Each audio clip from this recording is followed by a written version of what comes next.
우리를 사랑하셔서 늘 우리의 기도를 들으시는 주님 앞에 날마다 또 주님과 교통하며 더 함께 나아가는 저와 여러분이 되었으면 좋겠습니다. 오늘 설교의 제목이 성도의 죽음과 기독교적 장래. 좀 이상하죠? 저희가 한 번쯤은 이런 주제로 한번 말씀을 듣고 배워야 될 필요가 있다고 생각해서 말씀을 준비를 했습니다. 세상에 태어난 사람은 언젠가 반드시 세상을 떠납니다. 의학의 발달로 수명이 늘어난 요즘에도 죽음을 피할 수는 없습니다. 다만 의학이 발달하지 않았던 과거에는 죽음이 지금보다 훨씬 일상적인 일이었습니다. 출산 중에 산모나 아기가 죽는 일도 많았고요. 태어난 지 돌도 안 된 아기들이 병에 걸려 죽는 경우도 많았습니다. 전염병, 기근, 전쟁으로 많은 사람이 한꺼번에 죽는 일도 흔했습니다. 죽음은 이처럼 우리 삶에 가까운 일이었기 때문에 과거에는 죽음을 접할 일이 많았습니다. 대부분 어르신들이 집에서 돌아가시고 장례도 집에서 치렀습니다.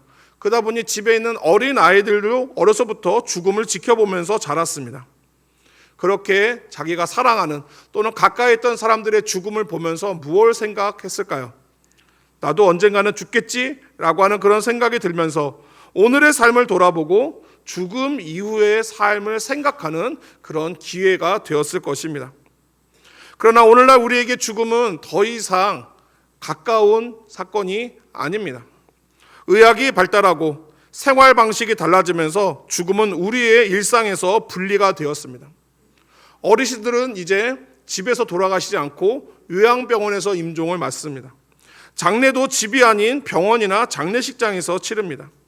심지어 과거에는 시신을 염하거나 입관하고 매장하는 그런 일들도 가족이나 이웃들이 맡아서 했지만 이제는 가족이나 이웃이 하지 않고 장례 전문가들이 맡아서 합니다.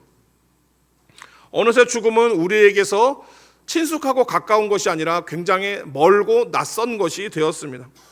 가족이 죽음을 맞아도 교회에서 성도가 세상을 떠나도 어떻게 장례를 치러할지 모르는 분들이 굉장히 많습니다. 이처럼 죽음은 우리에게 낯선 것이 되었음에도 그러나 여전히 죽음은 누구도 피할 수 없는 사건입니다. 그렇기 때문에 성도와 교회는 죽음을 배워야 됩니다. 죽음은 왜 있으며 이 시간이 어떠한 시간인지를 알아야 됩니다. 동시에 죽은 사람의 장례를 어떻게 치러야 되는지 올바른 기독교적 장례에 대해서도 한번 들어볼 필요가 있습니다. 설교 시간에 소위 은혜를 받는 것도 중요하지만 잘 몰랐던 성경의 내용을 배우고 잘못 알고 있던 것들을 고치는 그런 시간도 필요합니다. 그래서 지난주에는 점치는 행위에 대한 경고에 이어서 오늘은 성도의 죽음과 기독교적 장례에 대해서 함께 말씀을 나누려고 합니다. 오늘날은 즐거움을 추구하는 시대입니다. 여러분들도 그러시겠지만 무겁고 진지한 것보다는 가볍고 재미있는 것을 선호합니다. 핸드폰 많이 보시죠? 유튜브 보면은 여러분들 주로 어떤 거 보십니까? 짧고 재미있는 거 보십니까? 길고 재미없는 거 보십니까? 대부분 다 짧고 재미있는 거를 누릅니다. 하지만 길고 재미없는 것은 손도 대지 않습니다. 아이들도 공부를 학습 만화로 책이 나오면 열심히 보지만 그림이 없으면 쳐다보지도 않습니다. 설교는 어떨까요? 사람들이 이렇게 막 웃음을 주면서 빵빵 터뜨리는 그런 설교자 되게 좋아합니다. 그래서 그런 설교자는 여기저기 수련회나 부흥회 많이 불려갑니다. 그래서 저는 못 갑니다. 재미없고 무거운 사람은 인기가 없습니다. 매 순간 잔치집처럼 신나고 즐거운 일만 좋아하는 이 시대 사람들에게 오늘 성경이 주는 지혜가 무엇입니까? 초상집에 가는 것이 잔치집에 가는 것보다 낫다는 것입니다. 아니 당연히 흥나고 즐거운 잔치집에 가는 게 낫지 무겁고 치분한 초상집에 가는 게 뭐가 나은가 생각할지 모르겠지만 그동안 살기 바빠서 생각해보지 못했던 죽음과 사후에 대해 묵상하고 고민할 기회가 바로 그 초상집을 통해서 우리가 얻기 때문입니다. 누군가는 즐기며 살기도 짧은 인생인데 왜 아직 오지도 않은 죽음을 생각하면서 굳이 침울하게 살 이유가 있겠냐라고 하실지 모르겠지만 우리가 죽음을 생각하며 살아야 될 이유가 있습니다. 왜냐하면 죽음은 우리의 끝이 아니기 때문입니다. 많은 사람들이 죽으면 끝이라고 말합니다. 세상 한 번 사는 것이고 죽으면 다 끝이라고 말들을 하지만, 그러나 성경은 죽음 이후에 하나님의 심판이 있으며 거기에서 우리의 영원한 행선지가 갈린다고 분명하게 말씀하고 있습니다. 마태복음 25장 46절 말씀, 그들은 영벌에 의인들은 영생에 들어가리라 하시니라. 우리에게는 두 가지 행선지밖에 없습니다. 영생과 영벌입니다. 영벌과 영생으로 우리의 죽음 이후의 삶이 완전히 나누어진다라고 한다면, 그러면 우리가 인생을 즐기며 사는 것도 좋겠지만 잠깐 머물다 떠날 이 땅의 삶보다 영원히 살아갈 시간을 우리가 마음에 두고 준비하는 것이 훨씬 지혜롭지 않겠습니까? 그래서 지혜자가 4절처럼 지혜자의 마음은 초상집에 있으나 우매한 자의 마음은 혼인집에 있다. 그러니까 결국 죽음을 생각하며 살아간 자가 지혜로운 사람이다라고 말씀하고 있습니다. 그럼 우리는 왜 죽는 것일까요? 생물학적으로 보면은 우리 안에 이제 신체의 기능이 제 기능을 이제 더 이상 하지 못해서 이제 그 기능이 멈춤으로 우리가 수명을 다하는 것이 이제 죽는 것인데, 그 생물학적인 관점이고요. 성경은 뭐라고 하냐면 이게 우리 인생의 인간의 자연스러운 것이 아니라 이것은 죄에 대한 하나님의 심판이라고 말씀하고 있습니다. 원래 인간은 영원히 살 수 있는 존재로 창조되었습니다. 제가 지금부터 하는 얘기를 잘 듣죠. 제가 1부 때도 말씀드렸는데 지금부터 드리는 얘기는 그냥 평범해 보이는 것 같지만 저희 거의 한 30년이 넘는 그 신학의 노하우를 아주 이렇게 집대성해서 여러분 이해하기 쉽게 제가 이게 만든 겁니다. 그러니까 여러분이 되게 잘 이해하실 수 있을 겁니다. 원래 인간은 하나님 곁에서 영원히 살 수 있는 피조물로 창조가 됐습니다. 비록 유한한 피조물이지만 영원하신 하나님과 함께 있으면 죽지 않을 수 있었습니다. 그러니까 인간이 영원히 살려면 어떻게 해야 됩니까? 영원한 생명이신 하나님 곁을 떠나면 안 됩니다. 항상 곁에 붙어 있어야 됩니다. 그래서 하나님께서도 인간이 하나님과 떨어지지 않도록 미리 경고를 하셨어요. 창세기 2장 17절 말씀, 선악을 알게 하는 나무의 열매는 먹지 말라. 네가 먹는 날에는 반드시 죽으리라. 자, 이 경고를 하셨으니 이제 인간이 영생하려면 어떻게 됩니까? 저 말씀을 믿어야 됩니다. 저 말씀하시는 하나님을 믿고 하나님의 저 말씀을 믿고 저 말씀에 순종을 해야 됩니다. 그래서 처음부터 영생의 전제는 믿음입니다. 믿음과 순종이 영생의 전제입니다. 하나님을 믿고 하나님의 말씀을 믿고 그 말씀에 순종하면 인간은 비록 유한한 존재임에도 영생이신 하나님 곁에서 영생할 수 있었습니다. 그런데 인간이 하나님을 믿지 않았습니다. 하나님의 말씀도 믿지 않았습니다. 그래서 저 말씀에 순종하는 게 아니라 불순종을 하면서 인간이 하나님부터 떨어졌고 그때부터 죽음이 시작이 되었습니다. 이처럼 인간이 영원한 생명이신 하나님과 끊어짐으로 영생을 잃었는데 이거는 아담과 하와에게만 일어난 일이 아닙니다. 아까 말씀드렸죠? 영생이신 하나님과 붙어 있으면 영생이라고. 그러니까 영생이신 하나님과 붙어 있어야 했는데 영생이신 하나님과 떨어졌습니다. 아담과 하와가 이 떨어진 상태를 죄라고 합니다. 그리고 이 죄의 상태에서 하나님과 떨어져 있는 죄의 상태에서 낳은 모든 자손들도 전부 하나님과 끊어진 상태에 태어나기 때문에 모든 사람은 죄의 상태에서 태어남으로 그들은 모두 죽습니다. 내가 죄진 게 아닌데 왜 나를 죽이냐? 내가 죄는 안 졌지만 그러나 우리 앞에 조상인 아담과 하와가 하나님과 끊어진 상태에서 우리도 하나님과 끊어진 상태로 계속해서 태어나기 때문에 우리가 죽음을 맞게 되었습니다. 로마서 5장 12절 말씀, 그러므로 한 사람으로 말미암아 죄가 세상에 들어오고 죄로 말미암아 사망이 들어왔나니 이와 같이 모든 사람이 죄를 지었으므로 사망이 모든 사람에게 이르렀느니라.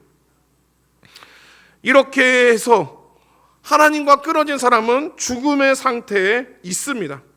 엄밀히 말하면 영적으로는 죽었습니다. 근데 우리가 죽었다라고 하는 말을 사람들은 잘 이해하지 못합니다. 왜냐하면 육신이 멀쩡하게 살아있으니까요. 하지만 이 멀쩡하게 살아있는 이 육신은 언젠가는 늙고 병들고 죽게 됩니다. 문제는 이겁니다. 육신이 죽기 전에 하나님을 만나야 됩니다. 육신이 죽기 전까지 하나님을 만나야 하지만 잃어버린 영생을 다시 얻습니다. 왜 육신이 살아있을 때까지만 가능한가요? 앞서 말씀드린 것처럼 영생은 하나님에 대한 믿음과 순종이 전제돼야 됩니다. 그러니까 육신이 살아있는 동안 하나님을 믿고 순종할 수 있는 기회가 있어야 되는데 죽고 나면 하나님을 믿을 수도 거기에 순종할 수도 없으니까 영생을 얻을 기회는 이제 끝났고 영원히 타는 불구덩이에 떨어져 고통받는 형벌만이 남아있을 뿐입니다. 이것이 죄 가운데 있는 인간의 운명이기 때문에 이런 인간을 불쌍히 여기신 긍휼이 많으신 우리 하나님께서는 영벌의 운명에 처한 인간에게 영생이신 하나님을 다시 만날 수 있는 길을 열어주고자 하셨습니다. 그래서 누가 오셨습니까? 예수님이 오셨어요. 예수님이 오셔서 하신 일은 생명이신 영원한 생명이신 하나님께 나아갈 길을 가로막고 있는 하나님과 우리 사이를 막고 있는 그 죄를 십자가에서 피 흘려 죽으심으로 깨끗하게 치워주신 일입니다. 이제 하나님께 나아가는 이 장애물인 죄가 예수님의 피로 깨끗이 치워졌기 때문에 누구든지 예수님만 믿으면 영생이신 하나님 앞에 다시 나아갈 수가 있습니다. 요한복음 14장 6절 말씀, 예수께서 이르시되 내가 곧 길이요 진리요 생명이니 나로 말미암지 않고는 아버지께로 올 자가 없느니라. 그러니까 예수님을 믿기 전까지 우리는 하나님과 끊어져서 죄 가운데 죽을 수밖에 없는 영벌받을 운명이었지만 예수님을 믿으면 영생이신 하나님과 만나서 우리는 다시 영생을 얻어 영생을 살게 됩니다. 요한복음 5장 24절 말씀하고 같이 한번 읽겠습니다. 시작. 내가 진실로 진실로 너희에게 이르노니 내 말을 듣고 또 나 보내신 이를 믿는 자는 영생을 얻었고 심판에 이르지 아니하나니 사망에서 생명으로 옮겼느니라. 아멘. 여러분, 믿는 자는 영생을 얻었음을 믿습니까? 영생을 얻었고 라고 말씀했습니다. 여러분, 영생 얻었음을 확신하시기 바랍니다. 영생은 죽은 다음에 시작되는 게 아닙니다. 많은 분들이 이 땅에서는 이 생을 살고 죽은 다음부터 이제 영생이 시작되는 것으로 생각하시는데 영생은 이미 시작이 됐습니다. 왜요? 영생이 누굽니까? 영원한 생명이신 하나님. 그분이 영생이에요. 우리가 영생이신 예수님을 영접하면 영원한 생명이신 예수님이 이미 우리 안에 들어와 우리는 어디에 살고 있습니까? 영생을 살고 있는 것입니다.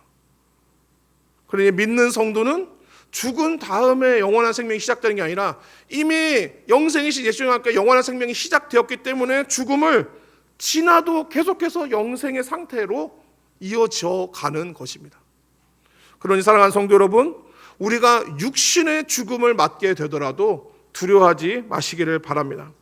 성도는 이미 방금 읽은 요한복음 5장 24절의 말씀처럼 믿는 자는 영생을 얻었고 사망에 이르지 않으니 사망에서 생명으로 옮겨졌기 때문입니다. 하지만 이런 말씀을 들어서 아멘 하였지만 그러나 인간은 너무나 연약한 존재이기 때문에 막상 또한 죽음을 만나면 겁이 납니다. 아까 우리가 불렀던 찬송가 4절 가사가 뭐였습니까? 죽음 앞에 겁을 내는 자요. 죽음이 두려운 우리들이 의지할 게 뭡니까? 주 예수 앞에 다 아뢰어라. 하늘나라 바라보는 자여 주 예수께 아뢰라. 뭘 아뢰일까요? 하나님, 내가 지금 굉장히 두렵습니다. 하지만 나와 영원히 함께 하겠다고 약속하신 예수님, 지금도 나와 함께 하심을 믿습니다. 이 죽음의 순간에도 나와 함께하여 주세요라고 아뢰일 때 내가 너와 영원히 함께 있겠다고 약속하신 예수님께서 우리의 손을 꼭 붙들고 그 죽음의 순간에도 함께 하셔서 우리를 그 죽음의 강을 건너 영원한 안식으로 인도하여 주실 것입니다. 그러니 오늘 이 믿음을 가지고 예수님을 나의 주, 나의 하나님으로 고백하며 계속해서 영생 가운데 살아가는 귀한 은혜가 이 자리에 있는 모든 성도들의 있기를 주의 이름으로 축원합니다. 이제까지 성경이 말하는 죽음의 기원과 또한 그 내용에 대해서 살펴봤습니다. 이제 기독교적인 장례는 또한 어떤 것인가를 함께 또한 우리가 살펴보려고 합니다. 우리가 사랑하는 사람들을 떠나보내면 장례식을 치르게 되는데 세상의 장례식과 기독교의 장례식은 그 목적이 다릅니다. 세상 장례식의 목적은 죽은 자를 좋은 곳으로 보내는 게 목적입니다. 그래서 장례에 많은 순서들이 있는데요, 그 모든 순서들은 다 고인을 좋은 곳으로 보내기 위한 의식입니다. 그래서 불교 장례식 같은 데 가면은 승려가 와서 장례식 내내 이렇게 목탁 두드리면서 연부를 계속합니다. 또 고인의 영혼이 배고프지 말라고 또 끼니마다 이렇게 막 밥상 차려가지고 올려놓습니다. 또 염을 할 때는 그 시신의 입에다가 쌀이나 동전 같은 것을 물려줍니다. 다 목적이 뭡니까? 고인 좋은 곳 가시라고 그렇게 하는 게 세상의 장례식입니다. 근데 잘 들으세요. 기독교의 장례식은 죽은 자를 위한 게 아닙니다. 기독교의 장례식은 살아있는 자를 위한 것입니다. 제가 이제 장례를 다니면서 장례 이렇게 예식을 집례할 때마다 또 많은 경우들 만났는데 그 중에 많지는 않았지만 굉장히 이렇게 오해하는 게 있어요. 어떤 분들이 무슨 오해가 있냐면 목사가 와서 장례 예배를 드려주면 고인이 좋은 곳으로 간다고 생각을 한 겁니다. 그래가지고 생각하니까 목사님 오셔서 어머니가 아버지가 좋은 곳으로 가시게 됐어요. 그래서 이걸 교정을 해드려야 되나? 이게 아닌데 거기서 막 그런 얘기 또 할 수가 없어가지고 예 뭐 이러고 했는데 뒤돌아오면서 굉장히 뭔가 좀 말씀을 드려야 되나 이렇게 찜찜할 때가 있었습니다. 장례 예배는 그런 목적으로 드린 게 아닙니다. 왜냐면 말씀드린 것처럼 영생 얻을 기회는 언제까지요? 육신이 살아있을 때까지만입니다. 사람이 죽고 나면 그 순간으로 영생이든 영벌이든 행선지가 완전히 결정이 돼버리기 때문에 여기서 살아있는 사람들이 고인을 위해서 무슨 의식을 하든지 간에 고인의 행선지가 바뀔 일은 전혀 없습니다. 그럼 장례 예식을 왜 하는가? 고인을 위한 게 아니에요. 살아있는 남아있는 사람들을 위해서 하는 것입니다. 목사가 장례 예식을 집례하는 세 가지 목적이 있습니다. 첫 번째, 슬픔 가운데 있는 유족을 위로하기 위해서입니다. 예수님을 믿고 신앙생활하는 중에 세상 떠난 성도는 예수님께서 네가 오늘 나와 함께 낙원에 있으리라 라고 하신 그 말씀대로 고인은 세상을 떠났지만 이미 영원한 안식 가운데 있음을 알려줘서 또 부활의 소망이 있다는 것을 기억하게 해서 유족들을 위로하게 하려는 것이 장례 예식을 하는 첫 번째 목적입니다. 유족 위로, 이게 첫 번째 목적이고요. 두 번째 목적은 안 믿는 사람들에게 부활과 영생의 복음을 전하기 위해서입니다. 장례식이 다 믿는 가족들끼리 모여서 진행되는 경우도 있지만 많은 경우에는 믿지 않는 자녀들 또는 형제 자매들이 함께 장례를 하게 될 때가 많이 있습니다. 이때 교회가 장례식장에 조문을 가서 거기서 장례 예배를 드리게 되면 이제까지 살면서 교회 문턱도 안 넘어왔던 사람들, 그래서 예수님의 믿음으로 영생을 얻는 것과 죽음 이후에 심판이 있는 것과 믿는 자에게 영생이 있고 부활의 약속이 있다는 이런 모든 내용들을 하나도 모르는 사람들이 짧게나마 그래도 복음에 대해서 듣고 심판에 대해서 듣고 영생과 부활에 대해서 알게 되니까 믿을 기회가 되지 않습니까? 실제로 많지는 않았지만 제가 이렇게 장례 다니면서 그 장례식에 들었던 말씀이 마음에 남고 그때 받은 은혜가 있어서 뒤늦게 신앙생활을 했다는 그런 분들의 이야기를 들었습니다.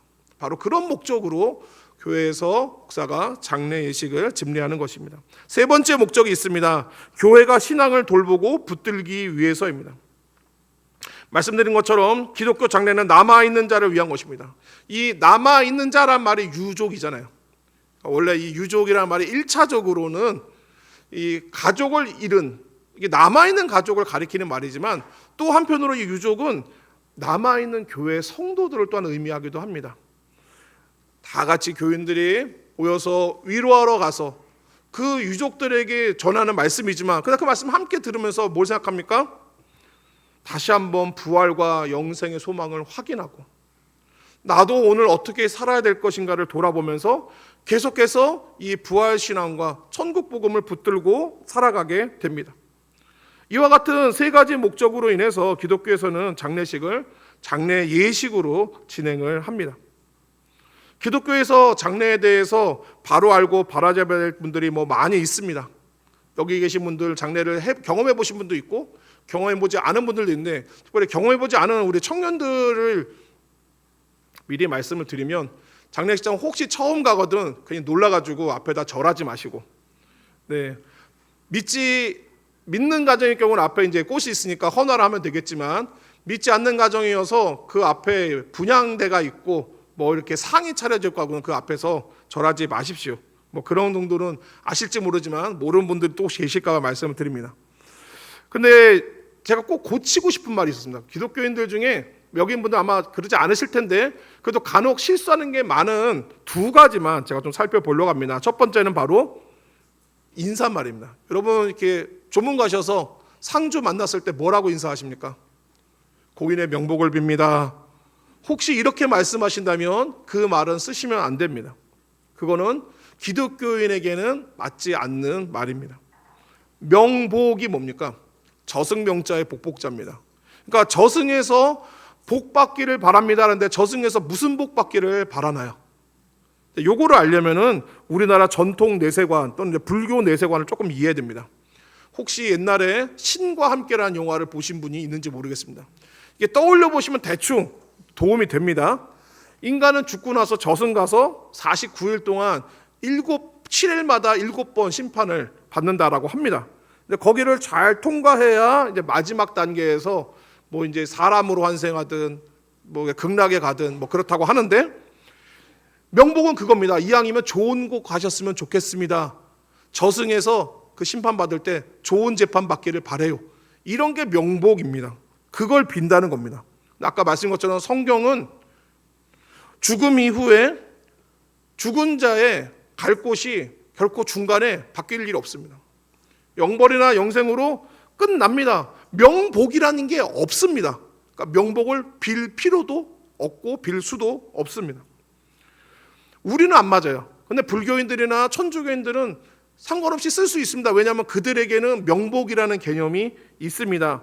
불교도 그렇지만 특히 천주교에도 이 연옥이라는 개념이 있어요. 연옥은 이런 겁니다. 우리는 죽으면 바로 천국이나 지옥으로 확정이 되는데 천주교에서는 확정되지 않는 사람들도 있다라고 말을 합니다. 천국도 지옥도 아니고 아직 조금 이렇게 대기하고 있는 그런 장소에서 밖에 있는 누군가가 그들을 위하여 기도를 하면, 그 연도라고 하거든요. 그런 위령 기도를 하게 되면은 하나님 그 기도를 들으시고 천국으로 옮겨준다는 겁니다. 그러니까 이런 생각을 갖고 있는 천주교인이나 불교인들은 명복이라는 말을 쓰는 것이 문제가 없겠지만, 하나님의 심판을 받아서 그 지난 삶의 동안에 영벌과 영생이 완전히 결정되고 중간에 바뀔 일이 없음을, 이 성경의 가르침을 믿는 우리에게는 명복이라는 말은 맞지 않으니 우리는 쓰지 말아야 됩니다. 여러분들이 문상을 가서 유족을 위로하고 싶다면 믿는 분일 경우에 하나님의 위로를 빕니다. 부활의 소망이 있음을 믿습니다. 이런 말로 위로하시면 될 것이고, 만약 믿지 않는 상주나 가족에게 인사를 할 경우는 그냥 삶과 위로를 드립니다. 삶과 위로의 말씀을 올립니다. 이렇게만 하시면 되겠습니다. 그리고 기독교인이 조심해서 쓰지 않아야 될 두 번째가 있습니다. 바로 49제와 사무제입니다. 흔히 이제 고인이 죽고 나서 49일째 되는 무슨 순서를 49제라고 하는데요. 이게 여러분 혹시 아시는지 모르겠어요. 저는 이번에 좀 다시 알게 됐는데, 사람들이 제사를 지내니까 49 어이 제 아니냐, 그러니까 어이가 아니고 아입니다. 49제입니다. 한자로 제사 제자를 쓰는 어이는 뭐를 하는 거냐면 죽은 자한테 하는 의식이 어이고, 아이는 뭐냐, 부처에게 하는 의식은 아이입니다. 제는 아이 제는 부처에게 하는 의식입니다. 그러면 49제예요. 아이예요. 그럼 누구한테 하는 겁니까? 부처한테 하는 겁니다. 왜 49제냐? 아까 얘기했던 그 불교의 내세관에서 49일 동안 7번 재판을 받는데, 불교에서는 그때 옆에서 이 사람의 재판 잘 받도록 도와주는 그런 존재가 있답니다. 그게 이제 지장보살이라고 하는데요. 불교 얘기 듣게 돼서 좀 알아두면 나중에 여러분들도 바르게 할 수 있고 누구 가르쳐 줄 수 있으니까 그냥 참고만 하십시오. 그러니까 누구한테 비는 겁니까? 부처한테 비는 거야. 지장보살에게. 그래서 49일 동안 비니까 49제입니다.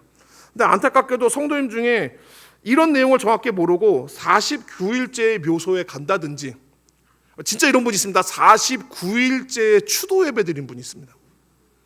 저 진짜 경험했었어요. 저한테 와서 목사님 저희 어머니 49제인데 추도 예배 순서지 좀 뽑아주세요. 그러니까 이런 거는 어떻게 보면 맞는 것처럼 내가 자식으로서 뭔가 도리를 다하는 것처럼 생각되지만 그게 아니라 불교에서 하던 거를 기독교식으로 덮어 씌운 것에 불과하기 때문에 이게 우리 신앙과 전혀 맞지 않는 것이고 부처에게 하는 의식을 그냥 이렇게 기독교식으로 이름만 바꾼 거구나 라는 것을 이제 알았으면 여러분들 앞으로 그런 일이 없으시기를 바랍니다. 또 49제와 혼동해서 잘못하는 것 중에 하나가 이제 사무제입니다. 이거는 어입니다. 그러니까 어인은 아까 죽은 사람한테 하는 거라고 그랬죠. 그러니까 이거는 죽은 사람한테 하는 겁니다. 흔히 이제 3오제로 알고 있는 3오제가 아니고 우제입니다. 근심 우자를 씁니다. 뭐가 근심이냐? 장례식 다 치렀는데 죽은 자가 이승에 한이 많아서 또 미련이 많으면 뭐하죠? 구천을 떠돕니다. 저승으로 가지 않고 이승을 떠돌면서 뭔가 해코지를 할까, 편히 쉬지 못하실까, 이런 말 하면서 장례식 끝나고 첫째 날 하는 게 초우제, 다음 날 제우제, 장례 끝나고 3일째가 사무제 하면서 쉽게 말해서 이제 세상 근심 다 내려놓고 저승 가시오라고 하는 게 이제 삼우제입니다. 기독교 신앙과 전혀 맞지 않습니다. 근데 교회 다니는 성도들 중에도 이런 거 모르고 그냥 옛날부터 3일째, 장례 끝나고 3일째 된 날에는 묘소 가는 거야. 그거를 삼우제라고 하는구나라고 해가지고 삼우제라는 말을 쓰는 분이 있어요. 여러분, 돌아가신 고인을 추모하여서 얼마든지 봉안당이나 추모공원 갈 수 있습니다. 그러나 그냥 가는 거지 그게 셋째 날 꼭 가야 되는 법은 없습니다. 그걸 셋째 날 꼭 가는 걸로 지켜서 가신 분은 이게 사무제라고 하는 그런 이상한 관습에 아직 남아 있는 것입니다. 기독교인은 장례 후에 고인을 장례가 잘 치러졌는지 아니면 잘 계신지 그렇게 보고 싶다면 그냥 고인 보러 간다, 추모공원 간다 라고 하면 됩니다. 3일에 매일 필요도 없고 그걸 사무제라고 말하는 것은 더 좋지 않습니다. 이외에도 많은 것들이 있지만 굳이 이 하나님 말씀을 전하는 자리에서 제가 얘기할 것은 아니라고 생각이 돼서 제일 중요하게 생각했던 거 몇 개만 정해서 말씀을 드렸습니다. 오늘 말씀을 마치려고 합니다. 시편에 이런 말씀이 있습니다. 우리 같이 한번 읽겠습니다. 시편 116편 15절입니다. 그의 경건한 자들의 죽음은 여호와께서 보시기에 귀중한 것이로다. 아멘. 하나님께서 성도의 죽음을 왜 귀하게 보실까요? 하나님께서 성도의 죽음을 통해서 이 세상에 전하는 두 가지 중요한 메시지가 있습니다. 첫째, 이 땅은 우리가 영원히 살 곳이 아니다. 두 번째, 믿는 성도에게는 영원한 안식이 있다라는 것입니다. 사람은 이 땅에 영원히 살지 못합니다. 아무리 많은 돈을 모았어도, 아무리 유명한 사람이라도, 아무리 훌륭하고 큰 일을 했더라도 그는 이 땅을 떠날 때 이제까지 자기의 그 모든 것을 다 내려놓고 그냥 떠나야 됩니다. 그러니 이 땅은 우리가 영원히 살 곳이 아니라 언젠가 떠날 곳이고, 영원히 살 곳이 따로 있다면 우리는 둘 중에 어느 쪽에 더 마음을 두고 살아가야 되겠습니까? 성도의 죽음은 바로 이것을 알려줍니다. 우리가 이 땅은 영원히 살 곳이 아니다. 우리에게는 갈 곳이 있다라는 겁니다.